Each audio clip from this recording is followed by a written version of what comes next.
అనంతపురం జిల్లా సవేరా హాస్పిటల్లో విషాద ఘటన చోటు చేసుకుంది. నర్సు దివ్యశ్రీ అనుమానాస్పదంగా మృతి చెందింది. నైట్ డ్యూటీ చేసినటువంటి నర్స్ హాస్టల్కు వెళ్లి కన్నుమూసినట్లుగా తెలుస్తోంది.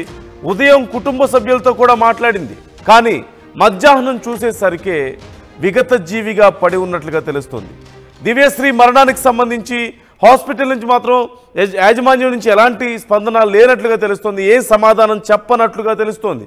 అయితే తమ కూతుర్ని చంపేశారు అంటూ దివ్యశ్రీ తల్లిదండ్రులు ఆందోళన వ్యక్తం చేస్తున్నారు. 5 ఏళ్లుగా దివ్యశ్రీ ఆ సవేరా హాస్పిటల్లోనే పనిచేస్తోంది నర్సుగా.